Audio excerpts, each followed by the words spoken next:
Bernstein. Here. Commissioner Grossberg. Here. Commissioner Flores-Weisskopf. Here. Vice President Ruttenberg. Here. President Kaplan. Here as well. Okay. Are there any additions to the agenda by any of the commissioners? No. Is there any public comment for items on the agenda? Okay. Next, is there a consent agenda? Oh, next we have a consent agenda. Can I get a motion to approve items A, B, C, E, F, G, and H with D being pulled off? Which one is being removed? The approval of resolution 1907 to grant temporary construction easement. We're still discussing that with Calvin. So move. Can I get a second? Second. Roxanne, can you call the roll again? Commissioner Bernstein. Aye. Commissioner Grossberg. Aye. Commissioner Flores-Weisskopf. Aye. Vice President Ruttenberg. Aye. President Kaplan. Aye. Motion carries. Unfinished business.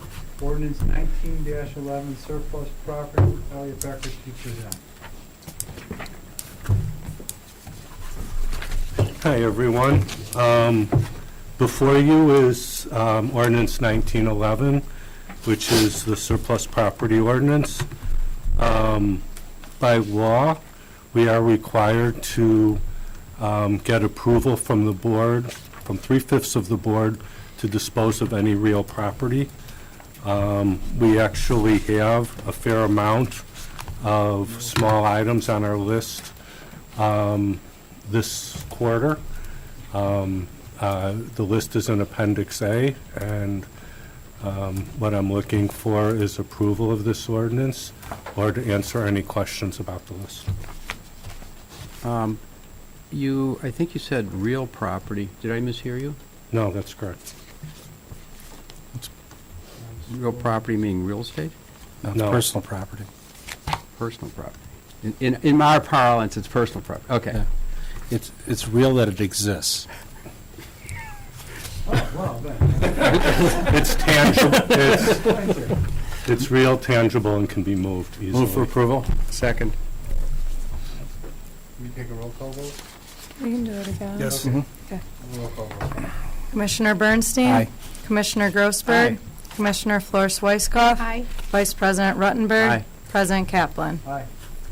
Carried. Okay. Okay, resolution 1906, truth in taxation. Okay. Yes. As was discussed at the board workshop last week, the truth in taxation resolution is an estimate of the tax levy. The tax levy is composed of two components. One is CPI increases, which we know is the CPI is 1.9%. And then the other component we have to guess at, and that's growth within the community, which we'll find out in April. So if there's no growth at all in the community, then our income tax, our property tax levy is a 1.9% increase. The only way it'll go above that is if there is growth. And by not levying for it, if it happened, we would not be able to capture it. So what I'm looking for is just approval of resolution 1906. Okay, any questions from the commissioners? Mr. Chairman, Mr. President, I'll note that we spent extensive time on this at the Finance Committee, also at the last workshop, so we've spent a lot of time discussing this in the past, and the Finance Committee recommended this approval. Okay. Move approval. Second. Roxanne? Commissioner Bernstein. Aye. Commissioner Grossberg. Aye. Commissioner Flores-Weisskopf. Aye. Vice President Ruttenberg. Aye. President Kaplan. Aye. All right, it passes. What else would you like from us? Keep going. Okay. Treasurer's report. Is that next? I think we got some unfinished. Oh, yeah, okay. You got me. Treasurer's report is before you. Some of the things to highlight. We continue to be really efficient in the way we're spending. We're well under budget in most line items. Right now, our surplus is standing at over $6 million. But between now and the end of the year, we will be making bond payments, and we will be making interfund transfers that will essentially bring that number down to a couple or $3 million for a final year-end surplus. The general fund is right in line with what's budgeted, which is for a $214,000 surplus. With rec, we'll be able to make the full $2.5 million transfer.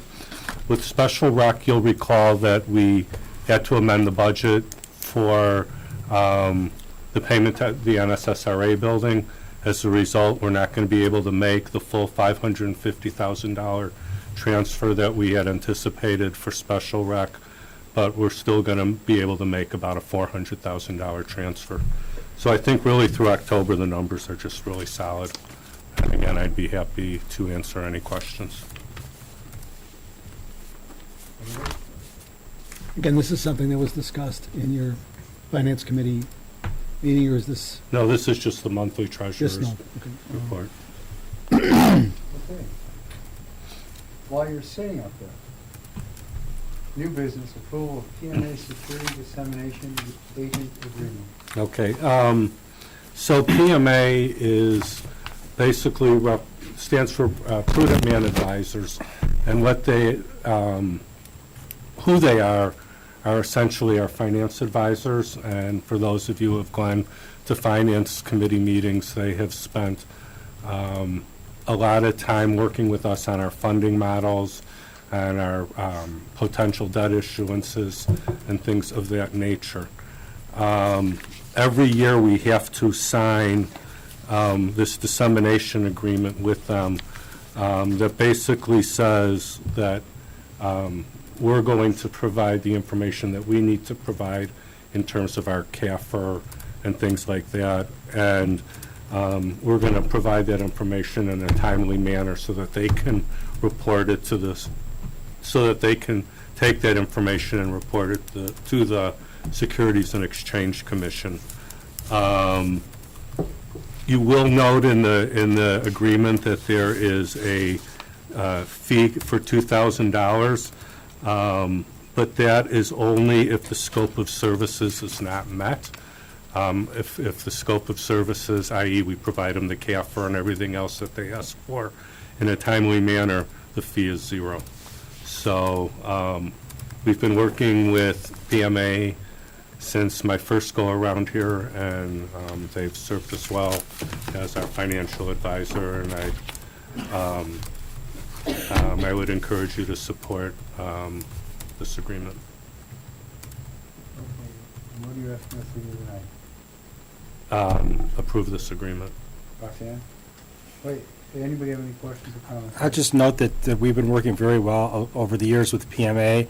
Bob Lewis has been invaluable with working with us, creating our funding models that helps fund a lot of the projects we've done. So I'm hearing that, unless anybody has any other comments, I move for approval. Second? Second.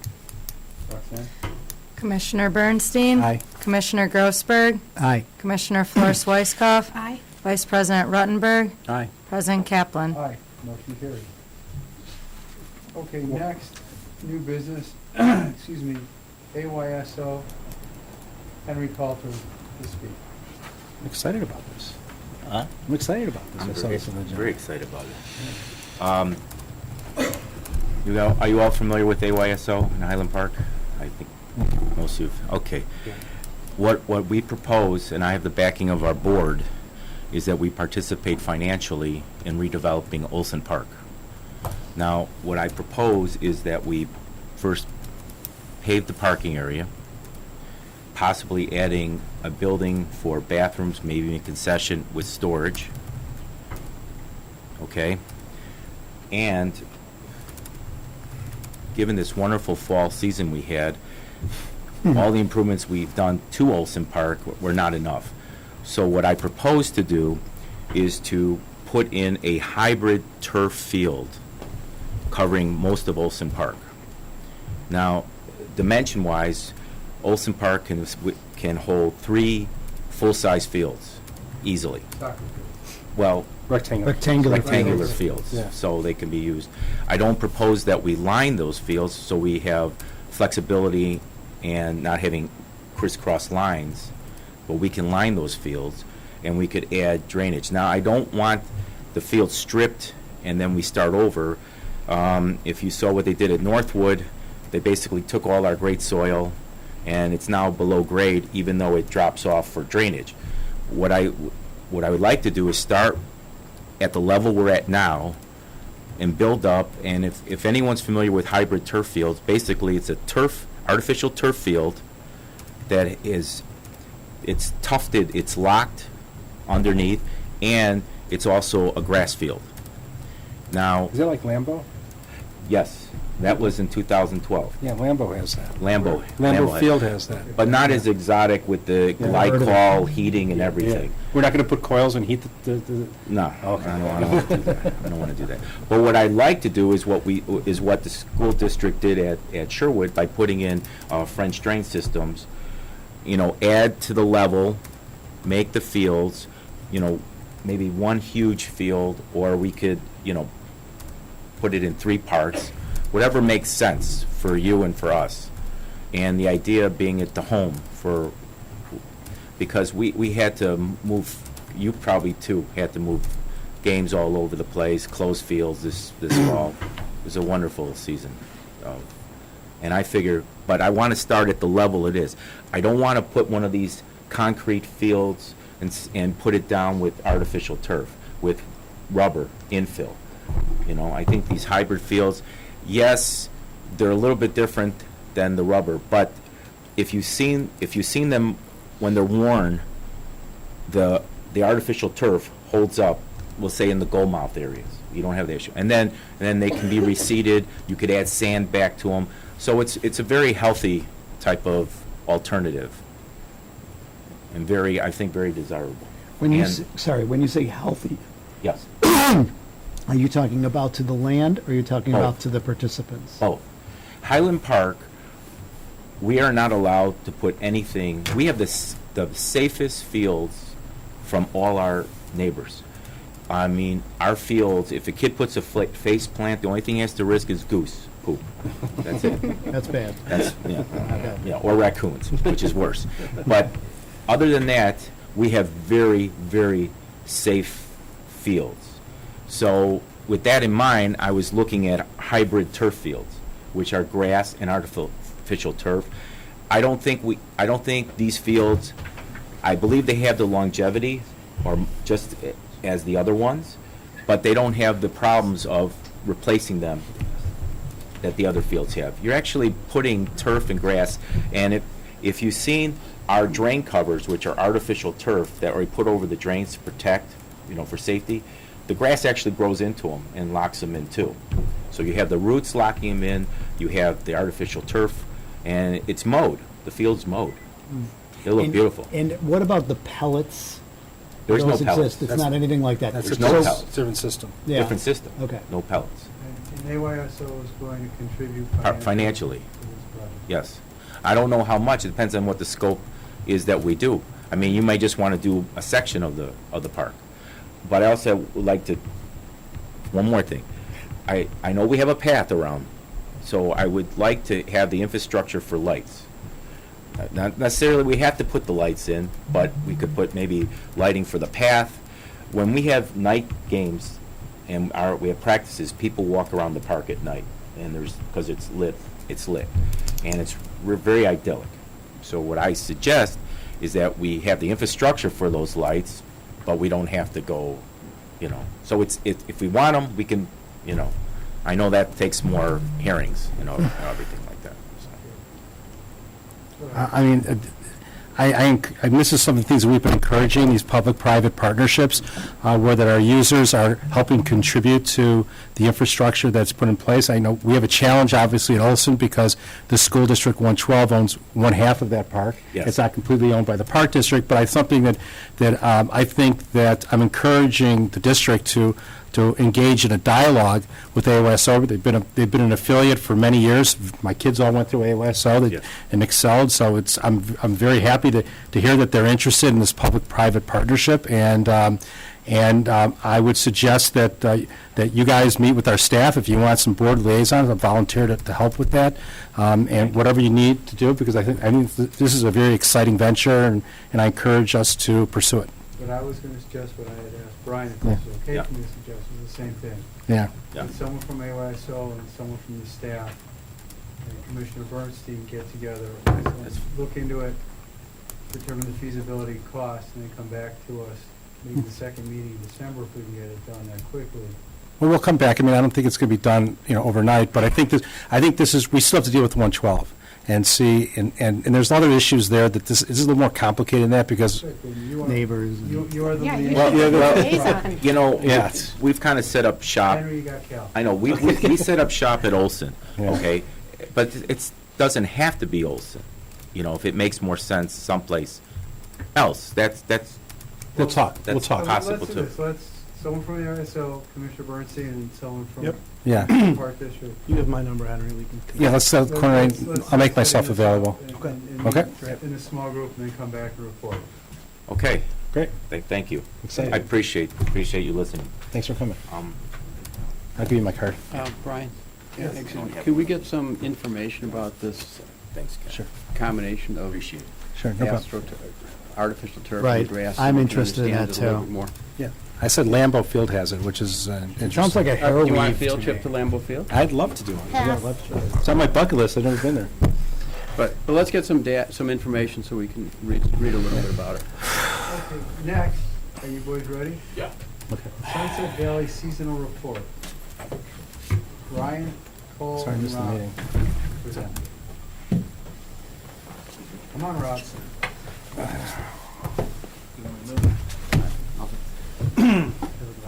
Yeah, that's what's up, yeah. Real quick, Cole's gonna be passing out to you guys, just a packet for you guys to have, follow along, while we go through the report. Thanks. Is that what we had on here? Yeah, but we just printed it out, so it's easier to see. And I have to say, I've never seen a few of these ties all at the same Oh, they're different? time. Oh, Yeah. no. Thanks, Cole. But the ties aren't matching. What hole is this? 2. That's 2? Oh, I get it. Just looking at the pictures. Aha. Which one are you starting with? We're gonna start with Sunset Valley. Thanks, Cole. Brian? While they're passing it out, I have another meeting tonight at 7:30, so I'll be leaving at 7:15. I just want to let everyone know. Okay.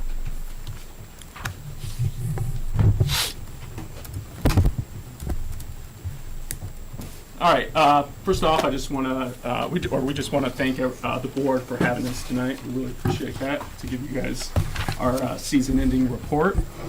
The year started, the course opened, March 23rd, and it was a pretty wet and cold spring, this year. We had 2 snow events, one on, the weekend of April 14th and 15th, and then one on the last weekend in April 20th and 29th, and then that was followed up by the wettest May on record in Chicago. So needless to say, the spring had its challenges. But I'm going to let Cole kind of take over the golf operations from events and different outings that we had this summer and go over the rounds with you guys. Okay. Good evening, everyone. Hey, cool. So the season started on March 23rd, and we're planning to close on December 2nd, weather permitting, of course. We had 3 major goals heading into the 2019 season. One was to produce a net positive revenue, reach 30,000 rounds, and also get at least 1,000 players for our loyalty program. I'm happy to say that all 3 of those goals were achieved. We're projecting an operational surplus of 200,000.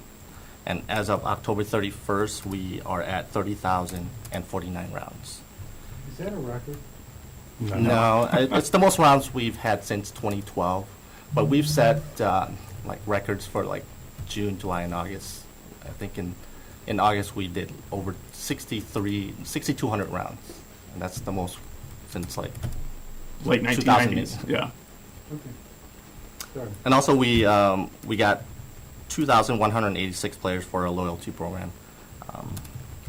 And then we ran a few tournaments this year and events. We try to do the North Shore Amateur, which we run annually in July, mid-July, but unfortunately this year was rained out. July 15th, 16th, big storm, could not run the event. So we had to give everyone vouchers for that, and everyone except one person was okay. So, and you guys know about that. We had 101 player, and 100 were okay with what we did. We ran a CDGA, Chicago District Golf Association event. We had 88 players that day. We're going to partner with them again next year. We're going to hold 2 events for 2020. We also did the Illinois Junior Golf Association, which is a junior tournament, one in April and another one in October. Again, we're going to partner with them and do 2 tournaments with them again in 2020. We also hosted 3 9-9 events, and on October 26th, we had the Chile Open. We had like 46 people showed up for a very cold day. Now, at the bottom of each page, you'll see like little snippets of our reviews. The first page is from Golf Advisor. We got 4.5 stars out of 5 rating. 97% recommended the golf course. And Don't forget the awards. I was going to say that, yeah. You I can't forget the awards. We Yeah. we won 3rd place for Renovation of the Year, and that's not just for the United States, that's for the entire world.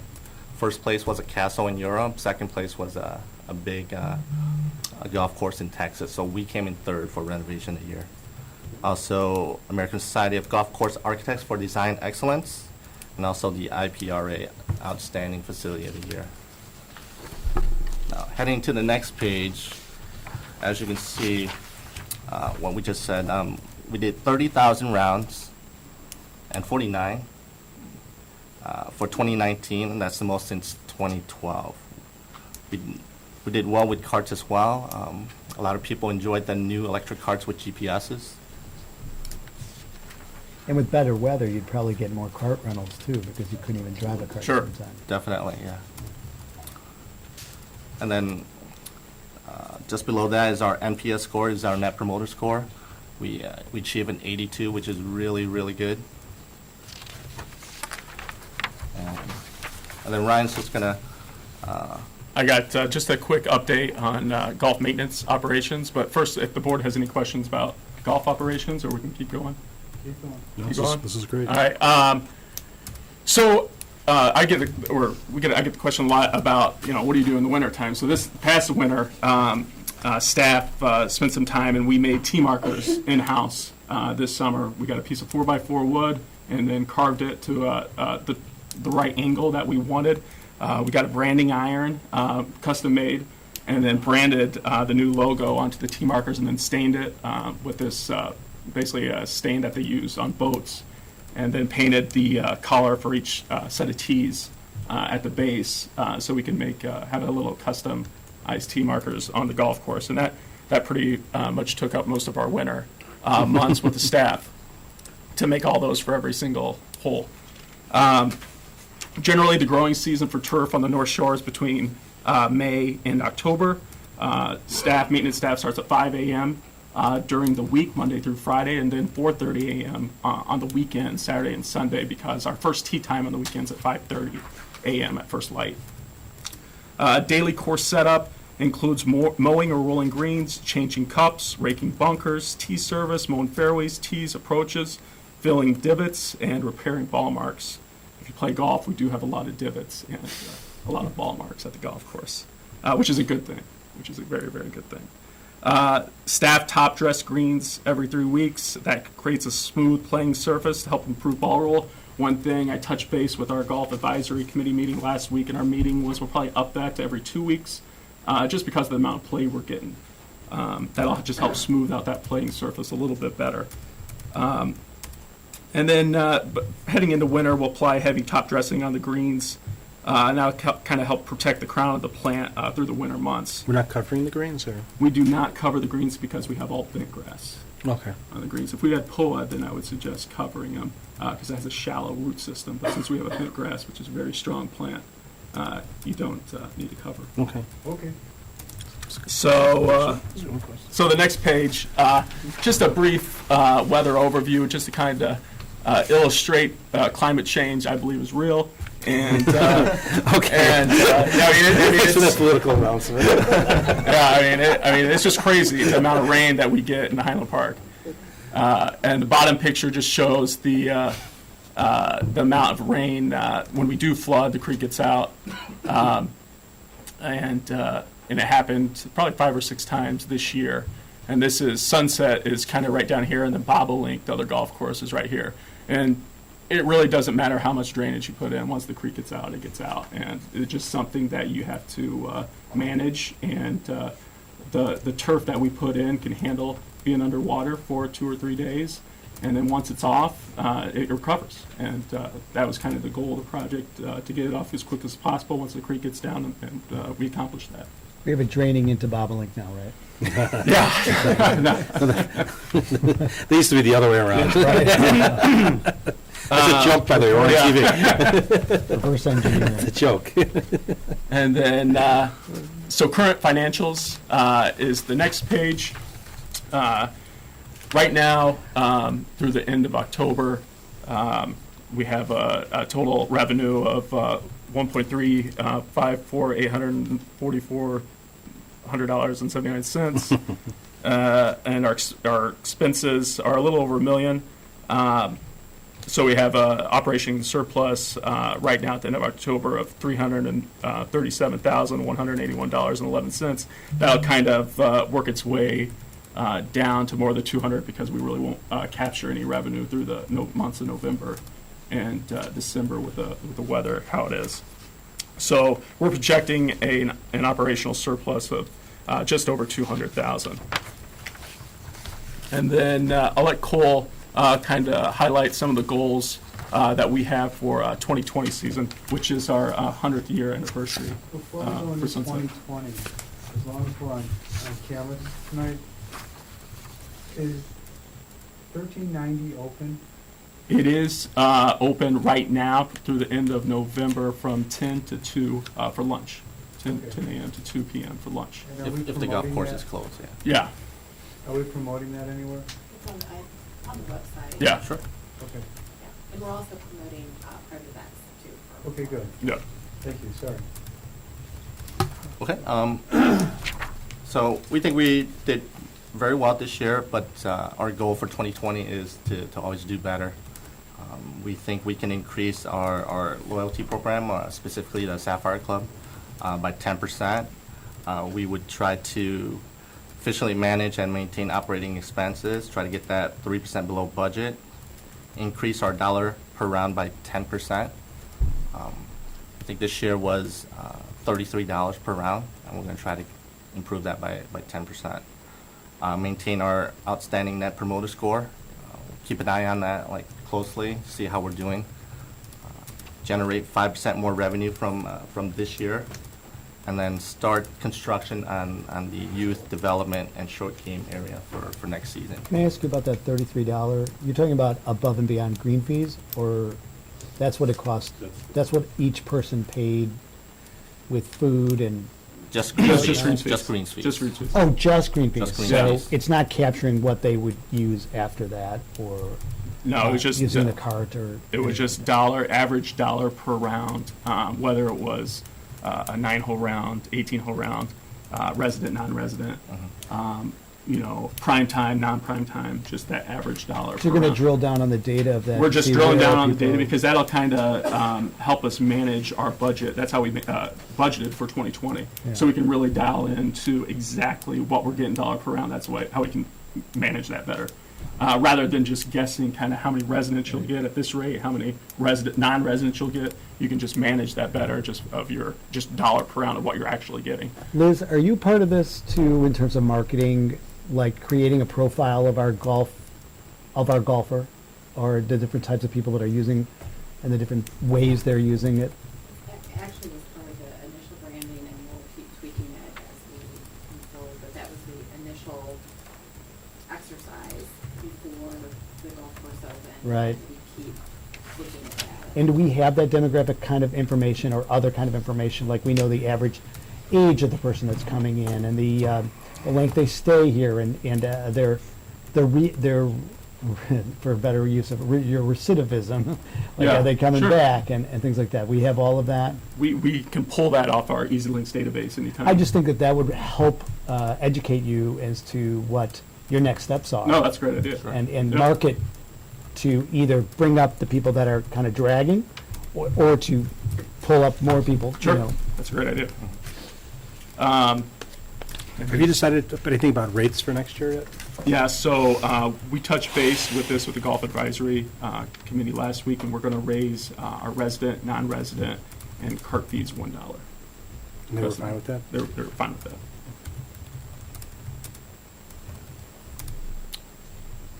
And then just the last page, Lori, you had mentioned last time we gave an update about some before and after pictures. So I don't have everything finished, but I wanted to give a little snippet. This is the hole number 9.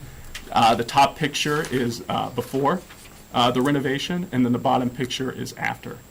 So you That's can the kind same view? That's the same view, same angle. Almost identical spot in the fairway. So you can kind of illustrate the movement, the changes that were made. It's amazing. You got prettier skies when you did the renovation. Just the timing. Now you're learning. You're giving away all the secrets. You lucked. Could I take a second? Give us a little bit of an overview of the youth development and short game area, the timing, and what the expectation is. Sure. So right now, Brian and I, we met with Rick. Jake was in probably a few weeks ago, and the goal is to start construction docs here pretty shortly, go out to bid probably the end of January, 1st of February, and then come back to the board for approval in March or April. Start construction right after the 4th of July, probably mid-July, and then it's typically a project of this scale would be a 6-week project, depending on weather. Have everything seeded and in the ground by the end of August. That way we have a full fall to grow it in, and then open the short game area in May or June of 2021. Isn't this still a foundation issue? Yes. Okay. Yeah. So this is a goal. Yeah. Got it. We still need to raise some money. Yeah, we still need to raise funds. We're hoping to hear back. We applied for a grant with the Wadsworth Goth Charities, so we're hoping to hear back this week from them to see exactly if we'll get what amount we'll get from them. We're still raising donations through Bricks, so you can do that through on the website or at the golf course. So the goal for the short game area is to raise 100% of the funds through private donations? Correct. Yes. That's great. Well, Brian? I have to say is that if we think back 3 years ago, we probably lost $350,000 on golf when you combine Highland Park Country Club and what the previous pre-renovation sunset. So I think hearing this report confirms the decisions we made a couple of years ago to close the Highland Park Country Club and also to invest the money into Sunset Valley. As I anticipate with even marginally better weather that we're going to have a better year next year than we had in 2019. So it's very exciting. And anecdotally, the comments I received from both being at the facility and elsewhere around town, people are very excited, and even non-golfers are very excited about the facility because they go there and hang out. And on a Friday night, we have music there sometimes, and it's going to be an attraction that's going to grow. Buzz is going to grow on this, and I think that this will be one of the jewels of our community as it evolves. So I'm very excited. So I was curious about the events that we're holding. What kinds of events are people having at the clubhouse? Sure. Open Kitchens is having a holiday breakfast on December 7th and 8th. There'll be 2 seatings each day, one from 9 to 10:45, and then one from 11:15 to 1. So Chef Ricky will have a buffet spread ready to serve, and I believe it's $20. $20 for adults And $12 for kids, and then kids 3 and under is free. What about events that we're booking? for the clubhouse? So all the events are through Jan Benedetto. She's the Open Kitchen. She's the event coordinator. And right now on the books, they have 2 events. One, the NSSRA is having an event on Monday, December 9th. I think it's a holiday party for their staff. And then there's another holiday party for, I want to say it's a local company coming in, having a holiday party there on December 5th. So they're still getting, several people have been calling and talking to her to plan their events this winter with them. Okay. So I use the term golfer very, very loosely for what I do, so I'm gonna say I'm more of a clubhouse user than a golfer. I think you did very well this year. I did not too bad, I saw right? you play a couple times. I do, okay. No, but anyway, luck. So I guess what I want to see is I'd like to see more outreach to the neighbors, literally to the neighbors who are there, like a come on over, because it's a wonderful clubhouse. I spent Mother's Day there with my children and with my mom, and they kept saying, oh my God, the view is just gorgeous. And I want to, to remind residents that it's not just for golfers, it's for everyone. Come and eat, come and grab a drink, whatever it is. So I'd like to see more of an invitation, get people who are not golfers who just would enjoy the view, because it really is such a beautiful place. We opened up the clubhouse for on Halloween for the neighbors. They came and did trick or treating. They did. There, yeah. So all the kids, there was probably 20 kids and parents. Nice. So it was too cool fabulous. for them to go walk. So they Ricky made 'em hot dogs, and from that's 4 to so 5 they came and trick or treating. Yeah, I just want the residents to use it. We put Sure. this money into it. It's not just for golfers. We touch a lot of people, and we just want to remind them to come and use the facilities. That's what it's there for. It's great. Well, Lori, that's exactly what I was talking about. That's a profile of a type of user of our course, a person that would maybe never step foot on the golf course, but will still enjoy it. Following along on that, I was just going back to my previous question. Is there a way to get information when somebody signs up to golf there about where they're coming from? Oh, yeah. Yeah. Yeah, you have that. Yeah. And actually, our plan, our marketing plan for next year, we utilize that data to figure out how we are purchasing media and doing that. Right, and probably also where they heard of us. Yeah. Yep. Perfect. Rob, you ready? Yes, I am. Hi, Rob. Okay, so next we're gonna go over the report for the Highland Park Golf Learning Center. This is the second year that the Park District has run the facility. So we have no background for a lot of this beforehand. So we're gonna, stuff will go over just for the last 2 years. So, oh, louder. I know we're supposed to be talking to it. Season opened April 1st and we closed October 31st. I had 3 goals to try to going into this year. My first one was to try to increase our participation, that word, in our golf camps by 42 participants. That was by adding the PGA Junior Camp. That number, we didn't get as many kids the first year. We had 18. But as I'm told from the PGA, that is not a bad number to start with, that the following year their numbers increase now that they know that it's there. Just trying to hire a couple more golf professionals and try to increase the private lesson income. I stated by 20%. We didn't get any more professionals, but we did increase the private lesson. The revenue, it was increased by 15%. So those up there were teaching a little bit more. I wanted to increase participation in buckets sold and in the miniature golf course by at least 10%. The end of the year, the miniature golf was up 17%, and we were over 20% in buckets sold. So the next page actually shows the breakdown by month of how things happened for the miniature golf and the driving range. Now,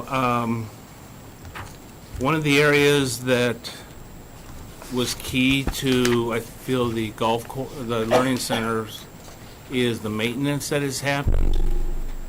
After, when we took it over, those who have been up there would see a lot of dead spots all over the place. It wasn't maintained very well. This year, I got Harry Pearson, who's the assistant from Sunset Valley. He's done a great job. One of the first things, he got the irrigation system working, so a lot of the heads weren't working, so no areas would get any water. He dealt with there's a little practice area at the far end that used to have the bunker used to have a lip that was probably taller than me, so nobody could ever get out of it. So now it's about 2 or 3 feet high, so people are using it again. The little short game, there's a little green down there that has been expanded, so people actually can start to use it. We also worked on the 13th hole, our practice hole, that we use mainly for camps and then some lessons. It's a great little hole, a lot of practice area, so that part has been he's taken a very good job with that.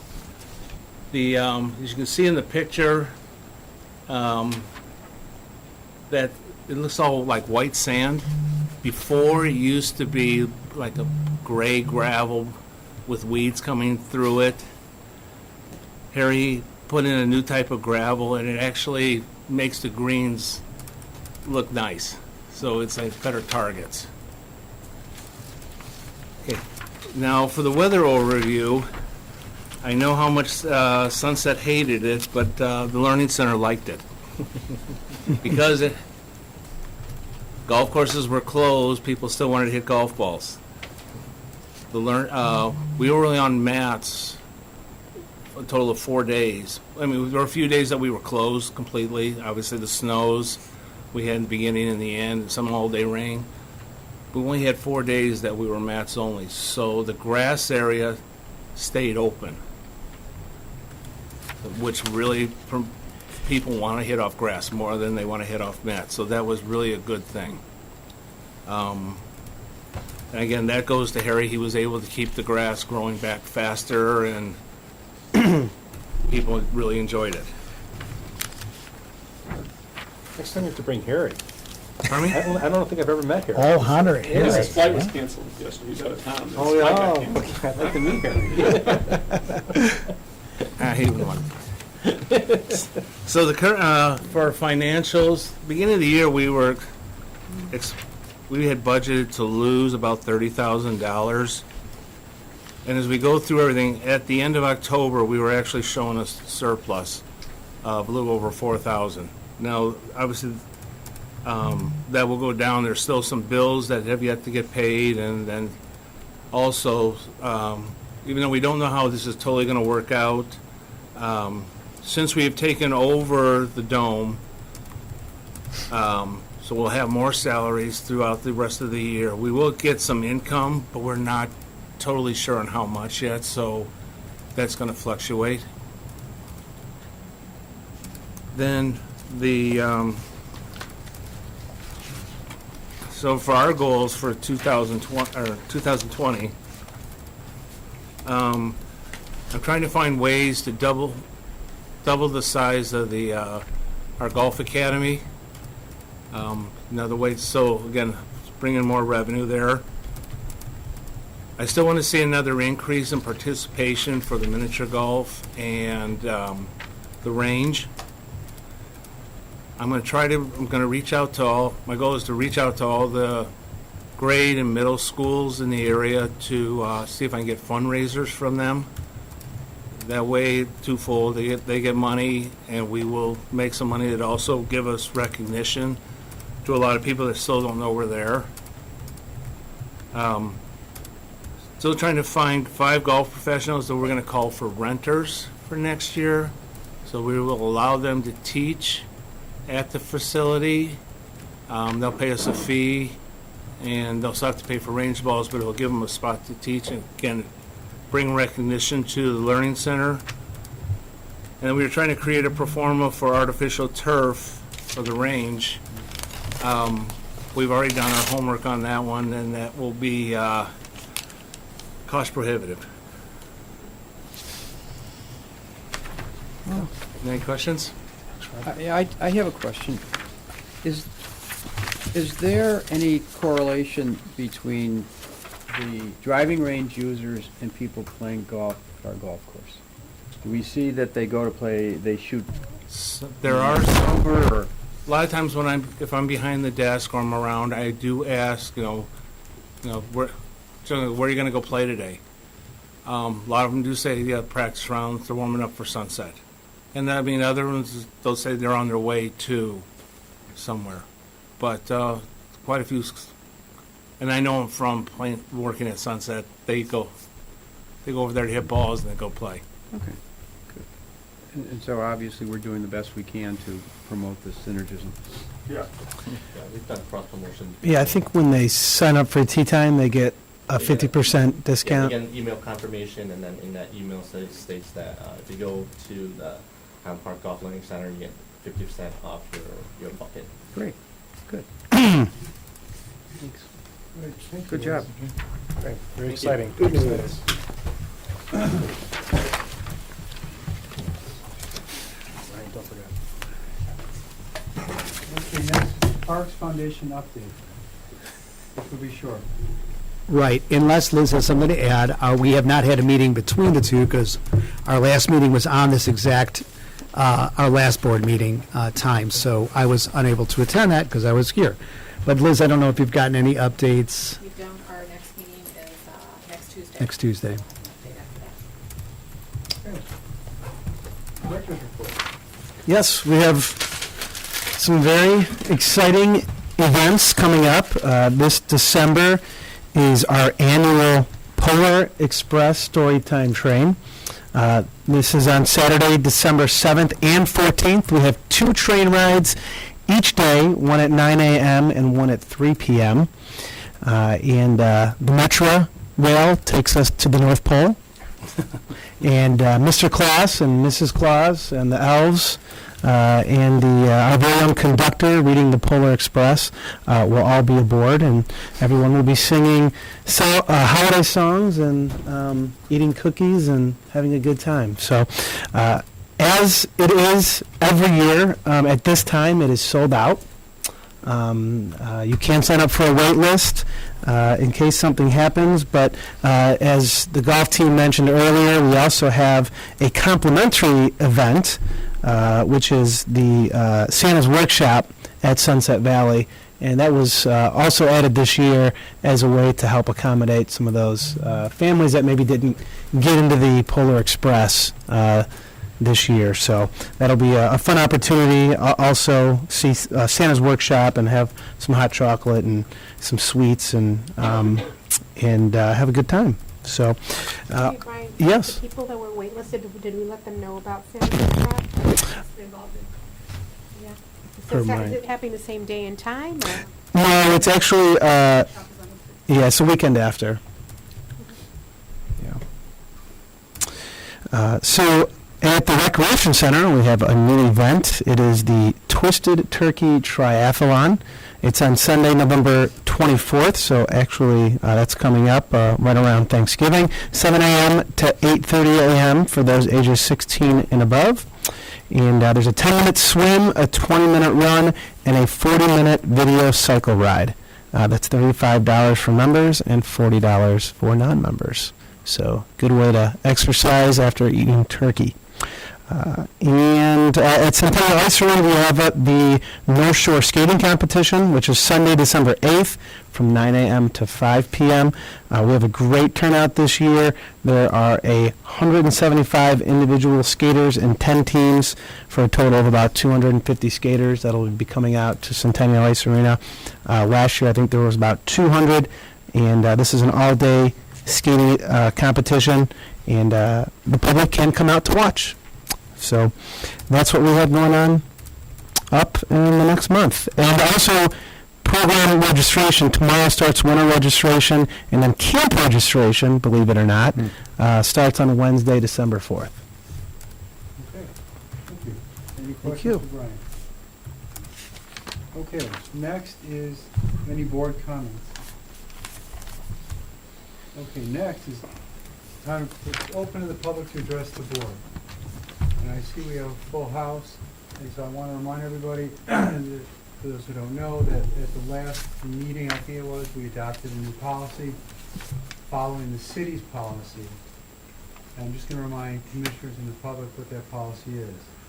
That all speakers are to sign in, including name and address, sit at the table, podium, and speak into the microphone and state their names before addressing the board.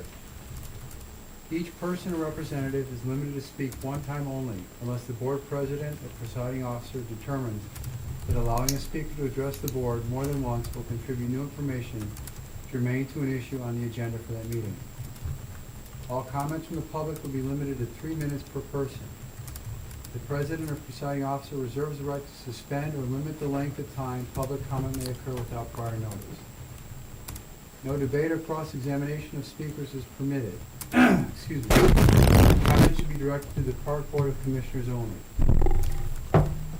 All comments must be civil in nature.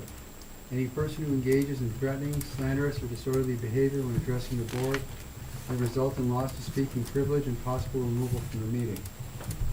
We followed the city's lead and adopted the same rules that they have. That being said, Ryan is sitting there. Can you grab the list and see who's signed in this week? For me to give it to you, just say it. No, that's fine, Ryan. It was a test. It was a test. Okay. Henry Culp is the only one who signed up to speak. Let's put the list back. So- That's okay. Go we can check make- the other list. There may be others, so let's Oh, put there's the another list list? back. I'd like to sign Ryan, you want to just pass it around and Yeah. we can let the I first think it's person. Is it the same one? No, I think that This was, is the correct one. yeah, that's the correct one. Here.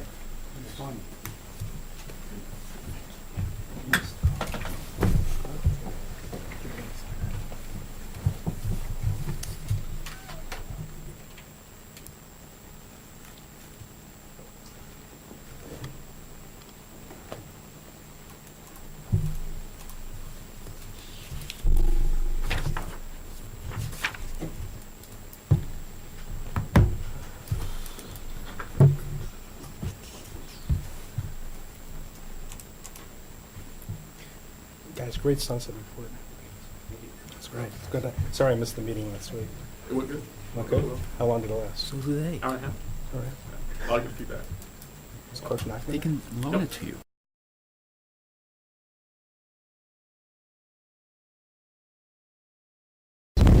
Yeah. In the fall.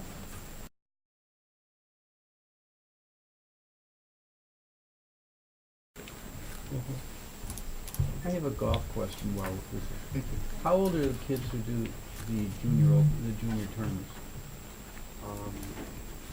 12 to 15. We had one young kid get a hole-in-one in October. During the tournament. Wow. Where did Michelle go? Watch it again. Take it. Yes, ma'am. Could you remind me how to introduce myself? Just your name. Oh, hi, Michelle Sassfeld. I've heard that there is a possibility that funding for the Park Avenue Beach will be highly limited or might not exist at all. This is a huge concern to me. I'm originally from Maryland, and we chose to live in Highland Park because of the lake and having the quality of life of a family that has access to a lake. So I'm here to voice my concern of whatever may be happening in the works. Thank you. David Sogan?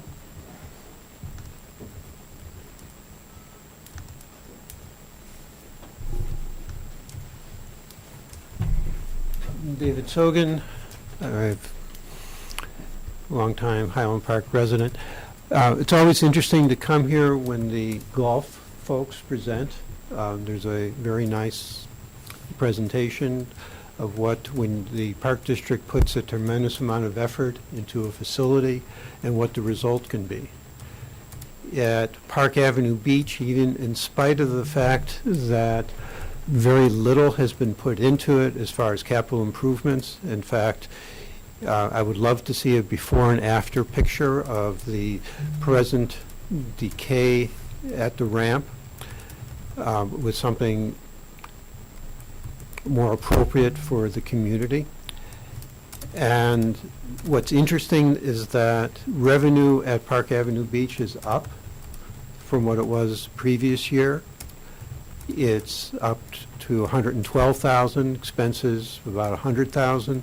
So there is still even a $10,000 overall net, which was a $16,000 swing from what was in the budget, because it was budgeted to lose $6,000. And what's amazing to me is that even though the site looks decrepit, we have only, instead of a two-way ramp, a one-way ramp because of the condition of the barge. And even in spite of the really poor weather we had on several weekends when we had northern storms, there was still a tremendous amount of usage down at the lake. And it's not just the boaters, it's just not, there are a lot of people who will use the facility. Fishermen are still going out on the barge, believe it or not. You may shake your head, but I see it. I see it when I'm down there. I've seen it almost every weekend. It's just that much of an attraction to be able to experience the lake, both for the boaters and for the pedestrians who come down. And it's an important attribute to our community, and we need to do something that preserves it and improves it.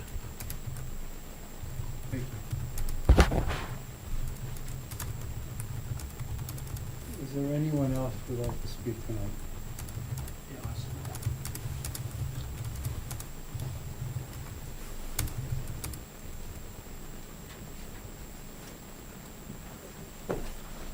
Yeah, I'm Michael Homer. I've got. I wanted to speak because I heard about the lack of funding for repairs, replacement to the barge, and I wanted to tell you how important the barge is. As a private individual, I sail down at the beach. The barge makes a huge difference, sheltering the beach for launching and coming back in. As a kayaker, even more so, the barge offers protection, again, for launching and coming back in without capsizing. I'm a sailing instructor, US sailing certified, and we run classes for adults, and each year we introduce a lot of new adults to sailing. Launching is much more difficult for a beginner if you're feeling the full force of the waves off the lake. We also run a high school program, and I'm sure a lot of students will be deterred from launching if we don't have a sheltered bay from the barge. And then thirdly, I look after maintenance of the sailboats, and I see firsthand the difference it makes when we have a rough day and we don't have protection from the barge. The wind and waves is coming in from a different directions. We have a lot of damage to rudders in particular, and we experienced that several seasons ago when we were relocated to the North Beach with no protection from the barge, and I had to do a lot more repairs because of the conditions. So that's why the barge is important for activities down at the beach. Thank you. Thank you. Thanks.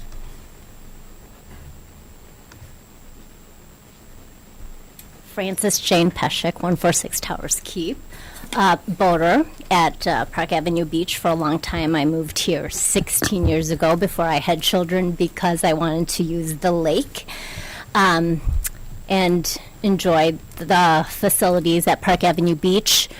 In listening to the golf presentation, it's not just golfers or boaters.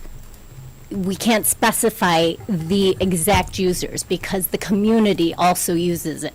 So in saying that it's only boaters and sailors and paddleboarders and kayakers that use it, that's not true. There's plenty of nights where they're just pedestrians, fishermen, high school students, a lot of those, who use the lakefront. And we've seen over time that the barge protects that cove, unlike Rosewood Beach, where you put a lot of money into it and it's kind of failed the shoreline there. So instead of not doing the option to not do anything, I think if you just put a little money in the infrastructure, the returns could be much greater than what you really see. Perhaps not financially, but the Park District does pour money into many toddler parks, and there's only 20% of Highland Park residents that have school-age children. So not every Park District facility can be positive like Sunset. So if you're turning your blind eye, giving us a blind eye because we're not revenue producing, I think you should at least give us a chance because, like he said, we came above the margin of a deficit. We came out positive, and that's with a decrepit boat launch. Thank you. Thank you.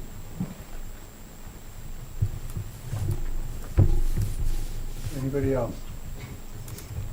Are they supposed to be signing in? It doesn't seem like. They are sort of signing in. Okay. It's okay. Oh, no. Thanks for the We just pass. ruined our rules. We just passed rules last week, and we just blew them. I promise I'll behave. I'll behave. My name is Liz Rishi, and I too am a member of the North Shore Yacht Club. Let's just do it, just to keep it official. See? Pass it out to whoever Ex- spoke already. Yeah. That's Cal? right. What? We want, Said you should everybody let us speak. has to sign it. Anyone else? I'll sign We'll it. just we'll just get caught up. Okay. My name is Liz Rishi. I run the kayak program at the North Shore Yacht Club for the last 3, 4, 5 years. I don't even know how long it's been, but I too, without having to go into long dissertation about why I'm here, Michael said it best. The barge provides launch protection for us. It also provides a lot of erosion protection, which we know it's a big problem all around the Great Lakes. My question to the board is really a little bit outside that scope. Having gone down there, I go down to the beach area. I'm a beach walker besides, all winter long. The last, I would say, month, I experienced 3 times where the water has actually come up over the road towards the entrance of the water facility. Obviously, the village, the city has a huge investment in the water facility plant there, which provides water to many communities. Has there been any discussion with the city of Highland Park in conjunction with protecting the entire area? I just find it hard to believe that the water facility, which is such a big investment, the boating is probably second to many of you. Water's more important to me than boating. Have you had any long-term discussions about a joint venture of protecting the entire area? No. No? Does that not seem like No, a we have not. Well, good idea? We're in constant communication with the city, and we I mean, not specifically, as far as our discussions have been, there's not a threat to the protection of the water facility that's been brought to my attention, so that hasn't been a topic of discussion.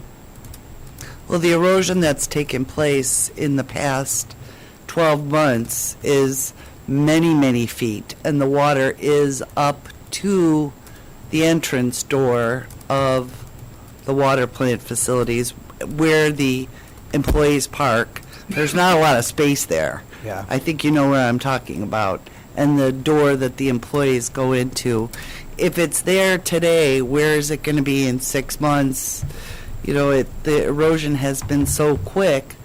I just can't imagine that as a community, the city and the park district haven't engaged in any conversation about the entire facility. Those are my comments. Brian? I would encourage, I guess my final word is, I would certainly encourage you to. Oh, thanks. Are we having closed session tonight? No. Okay.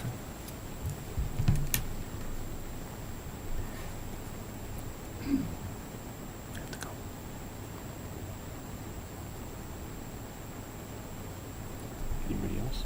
Sorry, whoever's next, you can go.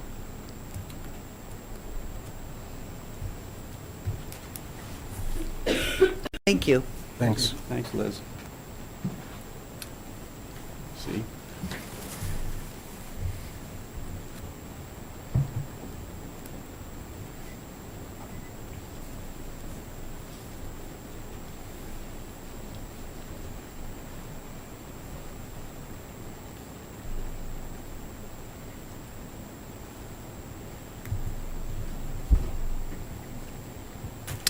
Hi, Justin Tibero. Thank you. I first want to thank, this is the first time I'm speaking in front of the board. And, board, right? So say again? Welcome. Thank you. As a parent of young children and an uncle to other children here in Highland Park, actually an entire gaggle of children, I want to thank you for the programs that you're putting on, specifically the ones that are geared toward making our lives easier of young children. They're wonderful. We spend a lot of time in this building specifically, and Master Chris, Taekwondo, excellent discipline for the 5-year-old, so thank you.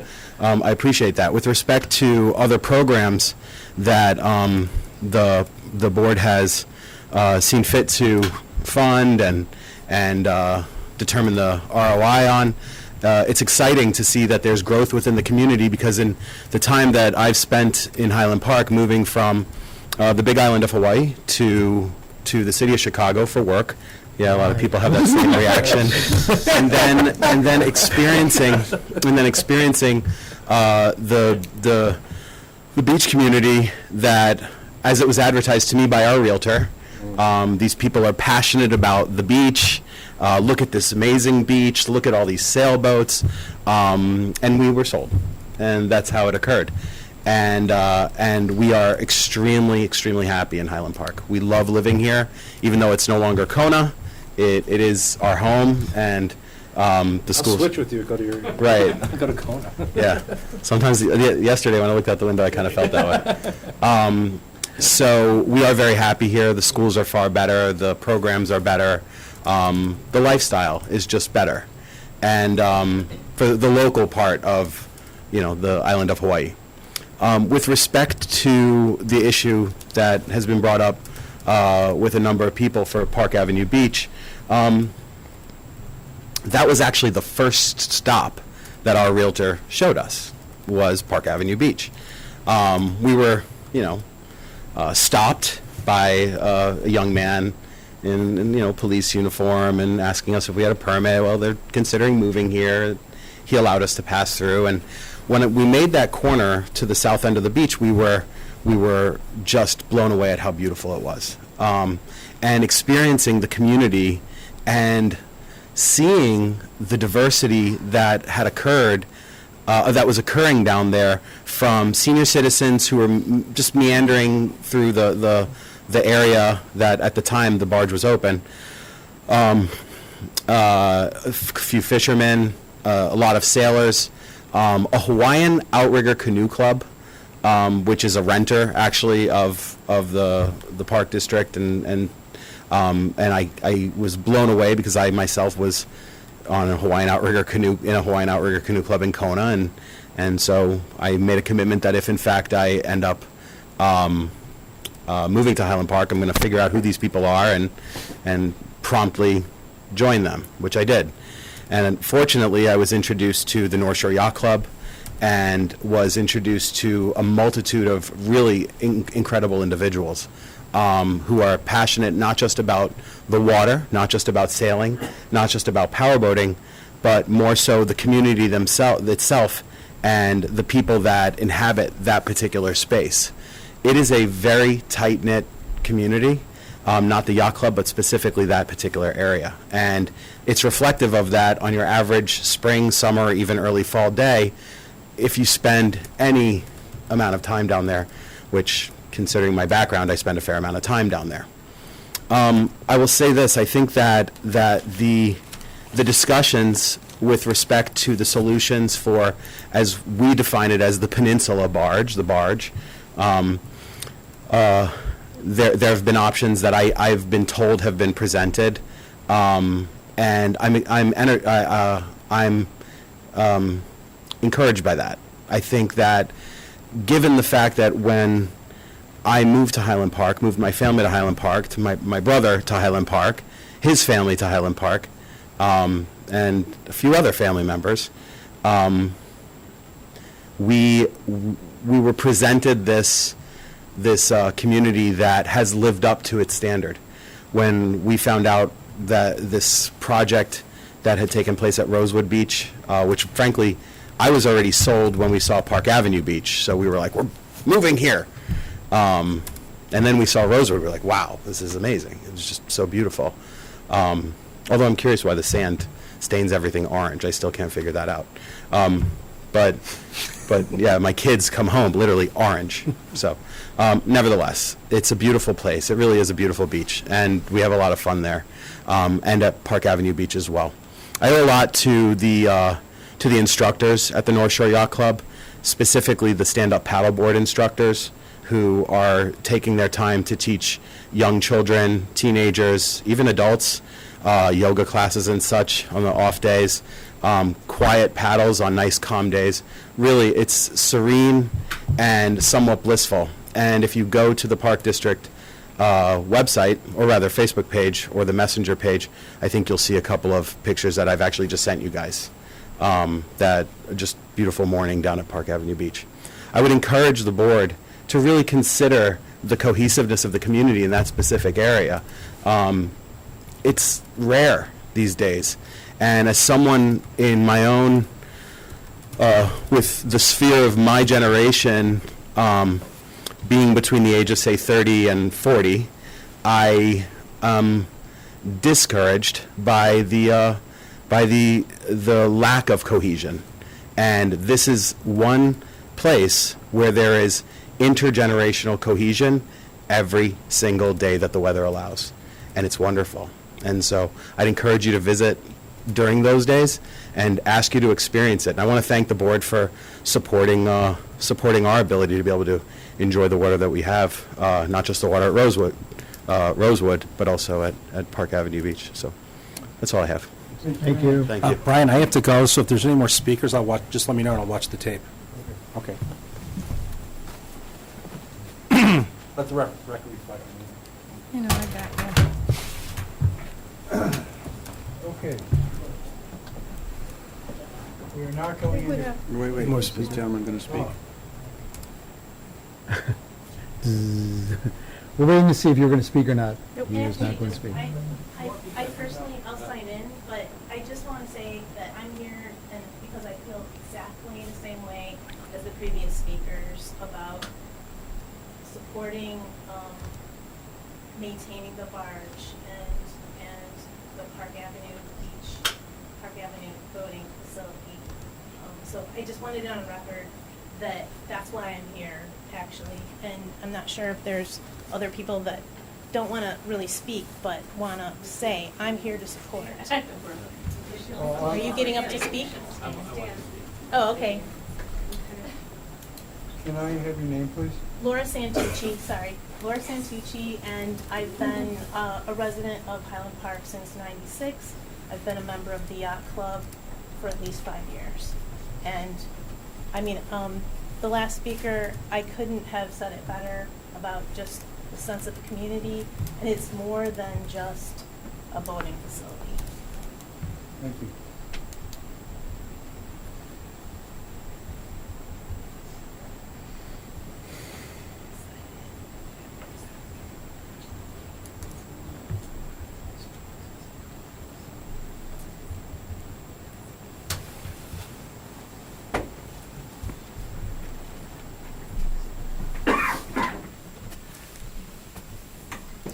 Good evening.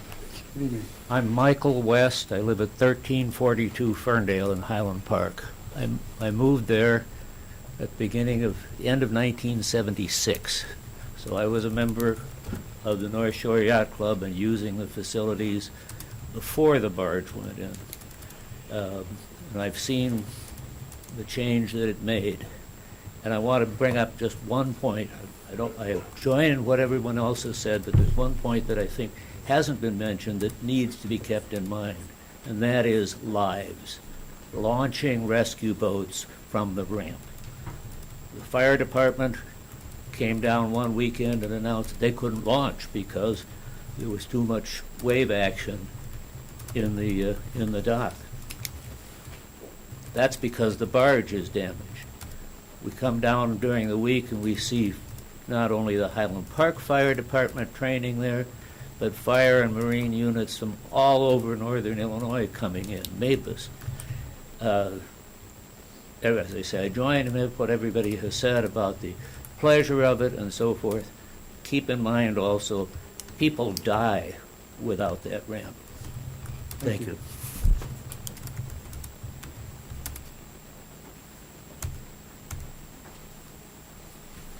I'm new to Highland Park. My name is Lynn West, and I have taken sailing and kayaking lessons for the first time, and I just want everybody to know that it's just so beautiful to be in this community, to see the sailboats around, and I think it draws. I've been a realtor, and I know that it really is a draw to be in this community, to have the boating experiences available for senior citizens, adults, children. I mean, we're all here and enjoying the lake, and it's very important, very, very important to keep it up and have it a community that encourages those experiences. Thank you.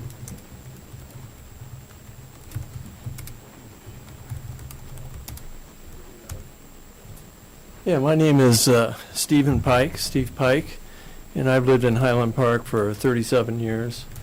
And access to the boating beach has been an important part of our experience, my family's experience, my wife and I and our 3 kids. And I want to add my name and our family's name as a concerned, that we have concern about the cove and the barge and the whole situation down at the Park Avenue Beach. Thank you. Would you sign in, please? Yeah.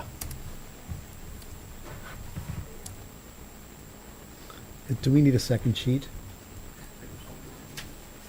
Yeah.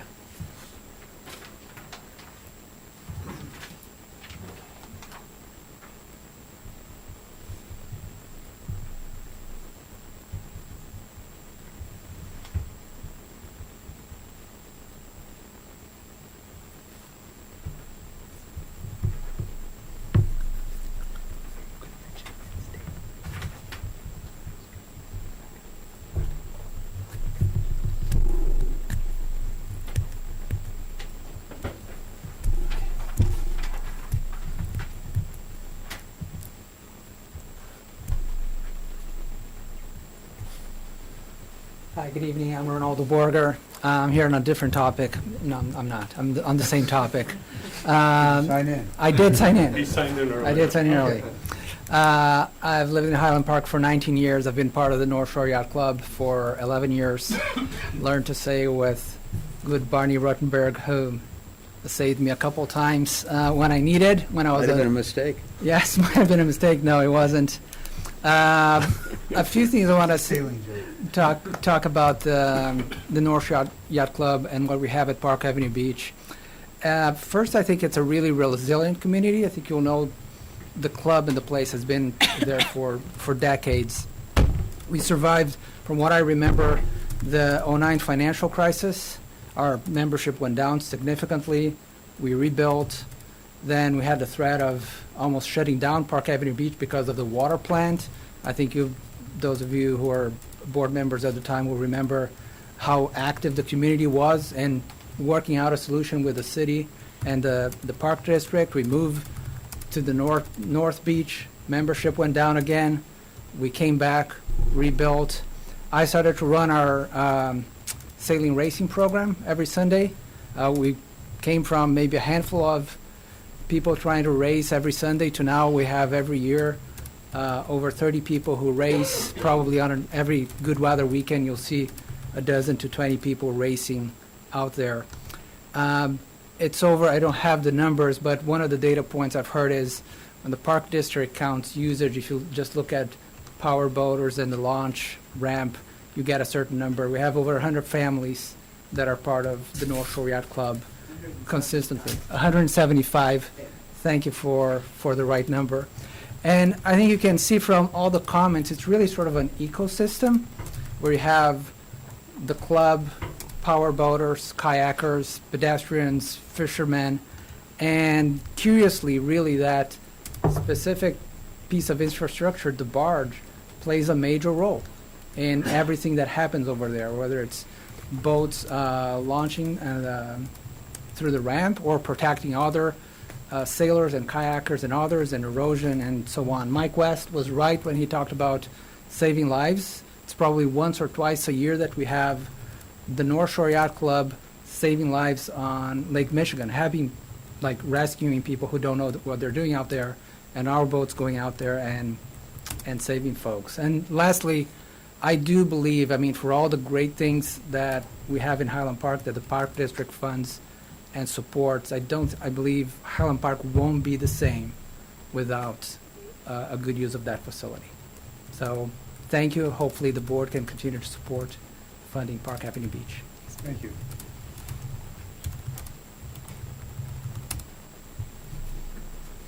Okay. Save the last one. Save the best for last. I'll take it as a compliment. My name is Ofer Magad. I lived in Highland Park on and off in the last 30 years.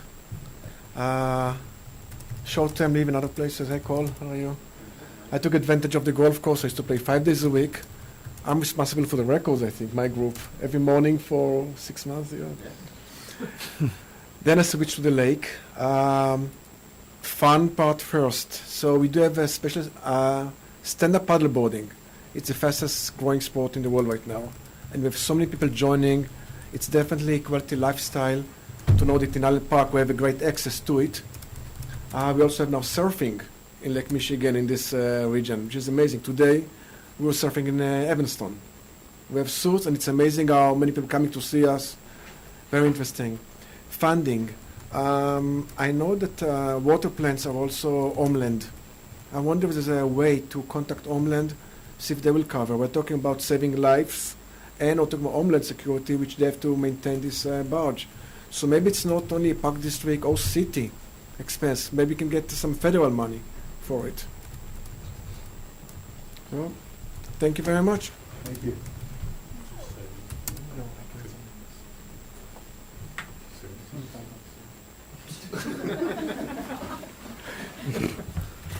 Getting sass. Okay. That's what you get. Anybody else? Going once, twice. Okay. Can I get a motion to adjourn?